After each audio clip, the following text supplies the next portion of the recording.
Europe flies some of the most advanced fighter jets in the world, yet when it comes to the most critical component inside those aircraft, the engine, Europe made a very specific choice.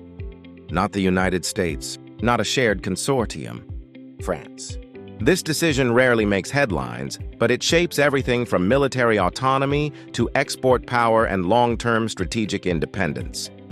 Why did Europe centralize such a sensitive capability in one country, and what does that choice reveal about how power is really built? The answer explains far more than fighter jets. Welcome to Geo Capitalist, where geography meets money. Today we're diving into the geopolitical game changer and examining why Europe builds its fighter jet engines in France rather than in the US. If you value real data and evidence-driven analysis, subscribe and let's get started. When people think about fighter aircraft, attention usually goes to stealth shapes, radar systems, or missile payloads. Yet the true center of power sits deeper inside the aircraft. The engine determines range, speed, payload capacity, reliability, maintenance cycles, and ultimately whether an air force controls its own operations. Designing a modern fighter jet engine is among the most complex industrial challenges in existence. It requires mastery of advanced metallurgy, extreme heat tolerance, precision manufacturing, and decades of iterative testing. Very few countries in the world retain the ability to design, build, and sustain these engines independently. For militaries, engine sovereignty matters because it controls upgrades, exports, wartime repairs, and long-term readiness. Without engine independence, even the most advanced aircraft become subject to external approval and supply chains. Europe understood this reality early. As it sought greater autonomy in defense planning, the question was not simply who could build a jet, but who could guarantee uninterrupted control over its most critical system. That question would shape a decision with consequences lasting generations. For decades, Europe relied heavily on American aerospace technology. This partnership delivered scale, reliability, and interoperability across NATO, but it also introduced structural limits.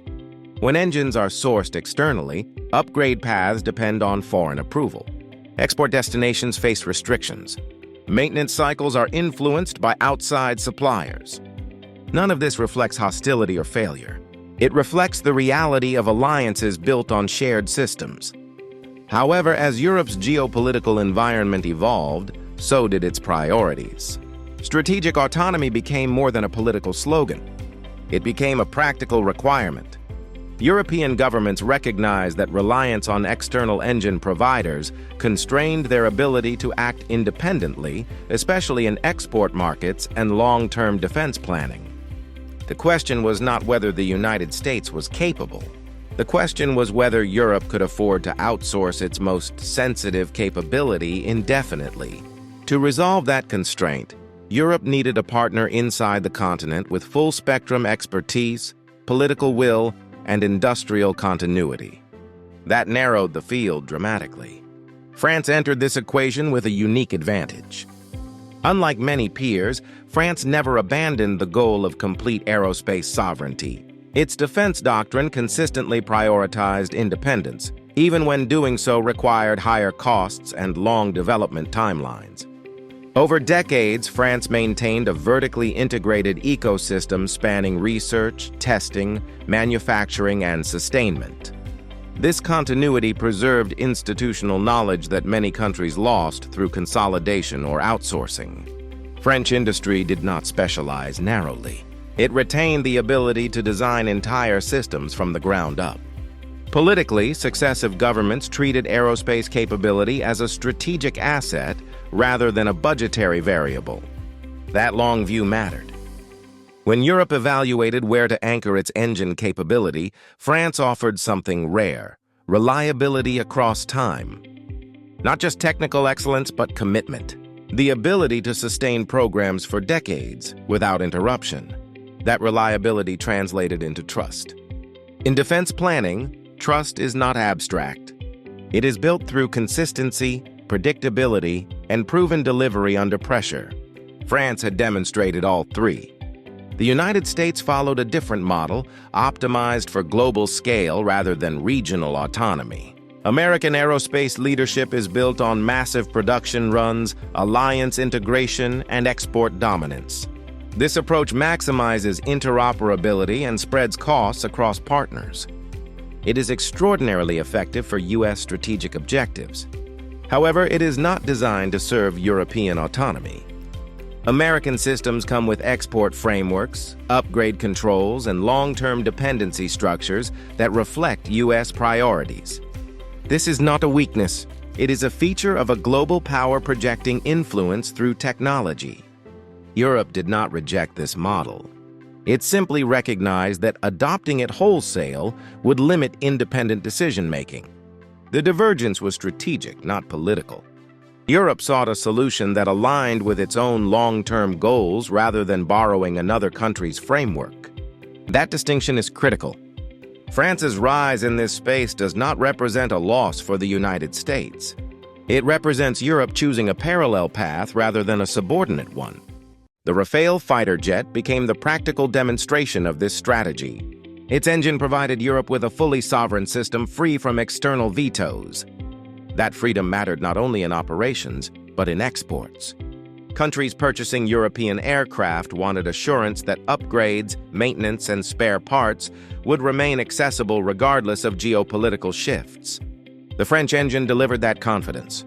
It also demonstrated reliability across diverse operational environments, reinforcing trust among European partners. Over time, the engine became more than a component. It became a signal that Europe could field advanced air power without external constraints. That signal strengthened France's position as the anchor of European aerospace capability. It also validated decades of investment that once appeared costly or redundant. In retrospect, those investments preserved optionality when it mattered most. By anchoring engine capability in France, Europe gains far more than technical independence. It gains export credibility, industrial continuity, and strategic leverage. European defense programs become less vulnerable to external pressure and more predictable over long timelines. This stability supports supply chains, workforce development, and research investment across the continent. Importantly, France's role does not exclude collaboration. It enables it. Other European countries build around a stable core rather than duplicating capabilities inefficiently. The result is a system that is resilient rather than fragmented. This choice also reinforces Europe's ability to act collectively without diluting sovereignty. France becomes a pillar, not a gatekeeper. That distinction explains why the arrangement has endured. The decision to centralize engine capability shapes Europe's future programs, including next-generation fighter initiatives. Engine development cycles span decades, locking in influence far beyond any single aircraft. By retaining control at the core, Europe preserves freedom of action in an uncertain world. France's role is likely to expand not because of dominance, but because of continuity. Few countries maintain the institutional patience required for such programs. As geopolitical competition intensifies, this quiet advantage becomes increasingly visible.